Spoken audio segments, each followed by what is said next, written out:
Do you think like in terms of like your big aspirations, would it be like Japan is like your number one at the moment, or yeah, 100%. And is that just like, I mean, is that a culture thing as well? Because I always say like with Japan, the difference out there is they still sort of it's part of their culture, like a bit like Mexico is with lucha libre, and also it's still kind of considered as like a little bit more of a sport. There's a bit of a code there still that they use and go by. Obviously, they've updated it over the years, but the fundamentals is still there. You can still see it in their history, and they kind of like just the thing I like about Japan in general, especially New Japan and stuff, the bigger promotions, is the fact that, you know, they'll do like the cool press conferences, and they kind of treat it as like, you know, an event, like in a sports sort of scenario. And I still like that very much. I know that the cat's out of the bag a little bit here, but I like the fact that they don't just come out and tell you it themselves, and they still have that little bit of mystery. What is it about it for you that draws you to it as a performer? Is it just the style and some of the wrestlers, the way they work, the audience? It was just the way how like legitimate it felt. Right. So like they're these massive, like, bright characters, and as soon as they get in the ring, it's like no messing about.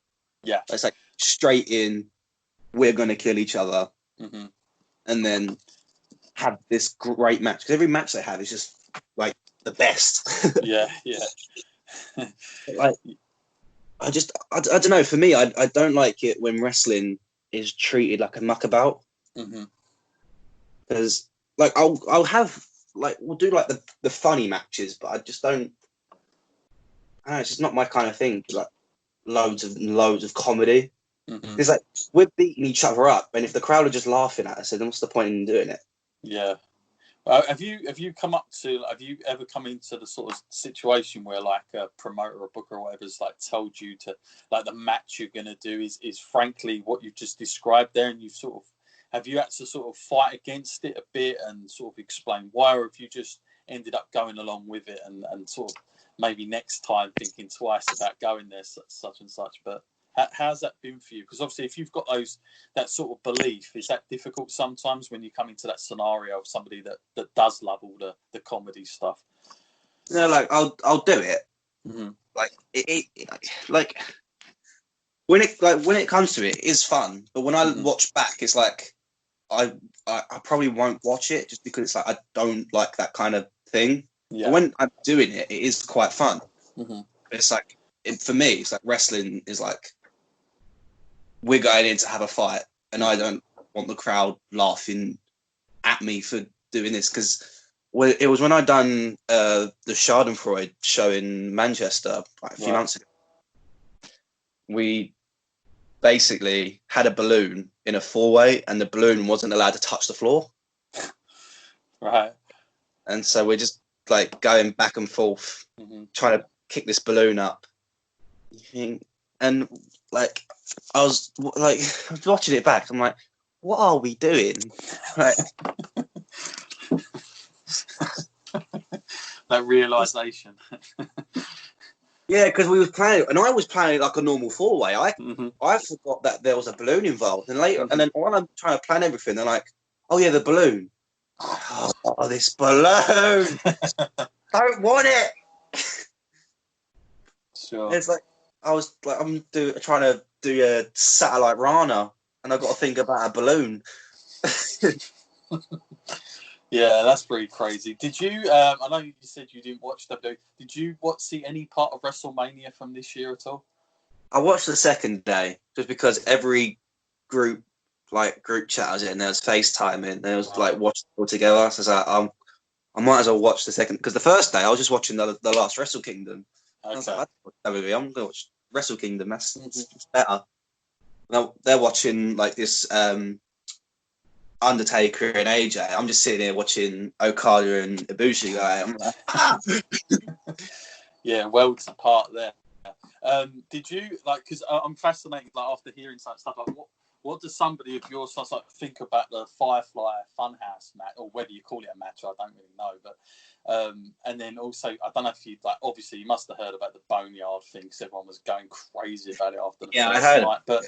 But like obviously, it's very cinematic, obviously, and different, which is probably why it got over. Because quite frankly, I just think, for me, although I enjoyed both of them, and I'm no way a fan of these type of matches like the House of Horrors and all stuff. I really dislike that. Little things get on my nerves about that, like where I think Randy Orton faced Bray once, and he turned up in a limo in his full wrestling gear, and I was like, why would he come in wrestling gear, sitting in a limo for 2 hours to go to this house? It makes no sense. But little things like that drive me mad. And especially when they commentate over the top of it, I think it just takes you out of the moment. However, I think the reason these two got over was because of the sort of depressing fact of what we was watching on the WrestleMania Performance Center. Just had no fans.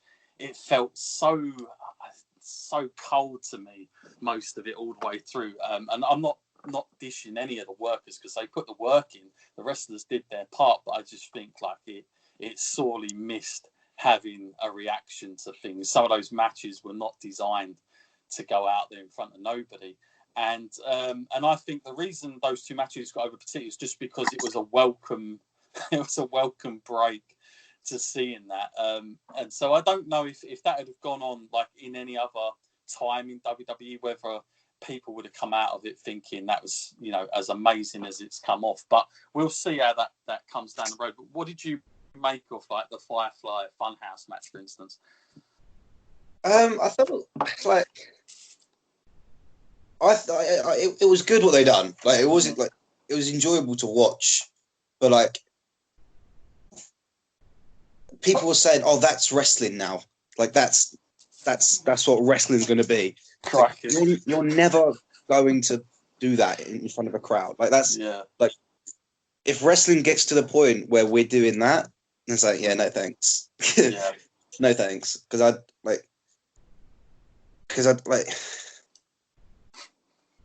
they just turn into actors now. Yeah, because it's like I just don't want to do it because. I think it hit hard for people that have been watching it for years and years because like he changed gear, done the whole like ruthless aggression, then the Thugonomics thing, and Bray wind him up. So the whole thing, like the cuts from back and forth, it was all cool. But like if wrestling if they keep doing it, I think they're just gonna milk it out, and everyone's gonna say, "Oh, another like weird TV thing." Yeah, I didn't mind it because only for the fact, I wouldn't call it a match, but I didn't mind it because I felt like as a long-term WWE fan, very seldom do you actually get a payoff. Like, do you ever get rewarded that much for being a long-time WWE fan? Not really, because they change the story so much, the characters so much, and then they don't talk about things that only happened like 6 months ago.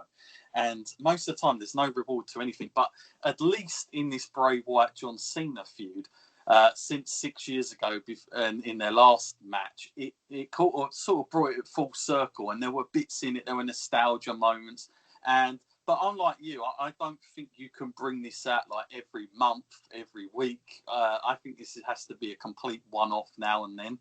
And also depends the characters that are involved, because I would not want to see this with somebody like Daniel Bryan and I don't know, like say another wrestler. It just would not make any sense at all. And I think for people that say that's going to be the new wrestling, quite frankly, like if there was an audience there at WrestleMania and they put that on the big screen, they would have probably just booed it like they do at other shows, because obviously if you're a paying customer, you don't really just want to be sitting there watching a screen when you're in the live audience. So I think like in these times, WWE got a little bit more creative and they took the initiative to go for it because they had no audience there in the crowd. So I'm cool with that. But I think for these people that say, "Oh, this is going to be how we go from now on," I just think like that would be a very sad day. Because it's like if I want to go watch a play, I'll go watch a play. If I want to see wrestling, I want to see wrestling. Yeah. That's how I kind I of. totally agree. Yeah. No, I agree with that.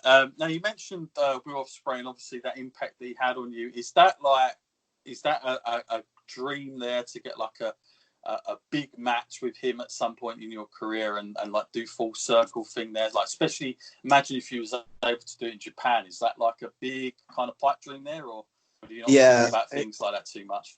Yeah, and like he said the other day, he done the interview with Wrestle Talk, right? And Lewis asked in like 2-3 years, Wrestle Kingdom, if it was a main event, would Will want to tag with me on main event with me? And he said main event. I was like, oh my god! I better hurry up. Yeah, but I think the one big match that I'd love to have with Will would be at York Hall. Right. I just think like Wrestle Kingdom, 1,000,000%. But the closest one right now is just having a match with him at York Hall. Yeah. Is that just because, I mean, like the thing with York Hall is it's such like a massive, it's my, when anybody mentions York Hall, I always get like great floods of memories, because I used to be like, first place I used to go and watch wrestling in this country was the FWA back in sort of 2001 to about 2004. And yeah, pretty much Bethnal Green was the only place you could really go to watch it like regular. There wasn't really many others. Of course, All Star was still doing the circuits. I mean, it's still around today. It's an unbelievable promotion. 50 years this year, in fact. But that's all obviously geared for the sort of family-friendly type wrestling. But FWA was like, wow, suddenly I'm in a completely new realm. And of course, York Hall was such a big part of that and the history of that place now. And obviously, a lot of other promotions have been using it. I was there actually only last year watching a Ring of Honor show from York Hall. But yeah, it's such a good place to do wrestling. I love the balcony bit in it.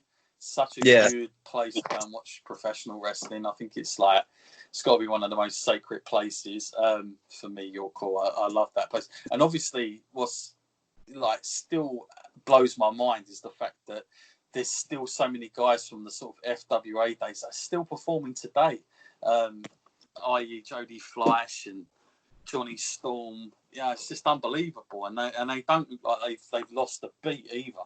These guys, it's just like an incredible thing whenever I see those guys on the road, like to still be doing that craft. It's unbelievable, and when you think of how far it's come, it's just unbelievable.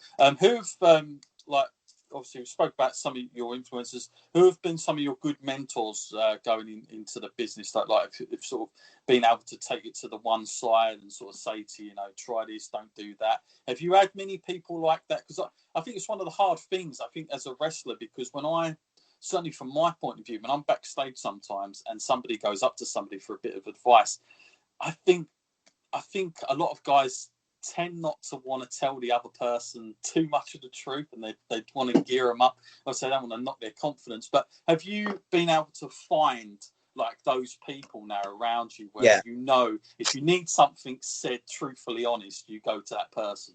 Yeah. So the friends I've made in wrestling are super, super blunt. Okay, that's good. So well, I guess love that's it. helpful, right? Yeah. So like Will and B Priestley, they came to the last London Lucha League show, and I knew I could go straight up to them and be like, okay, what was crap? And they just tell me straight away, and they'd be like, this, and this, but this, and this was okay. Yeah. Like, all right, cool. And then I've got some mates like Costa K and Heavy Hitter Malik. Right. They help me out too. Paul Robinson as well. He'll always give me some great advice. Yeah, he's always he's honest. No, Paul's always super nice. Yeah. He's great. And then there's always people that it's always like when they want to help as well. And they're just super critical and everything. So Will will just he'll focus on every little bit and tell me how to get every little bit better. Sure. And in terms of your like character, like I know like a lot of guys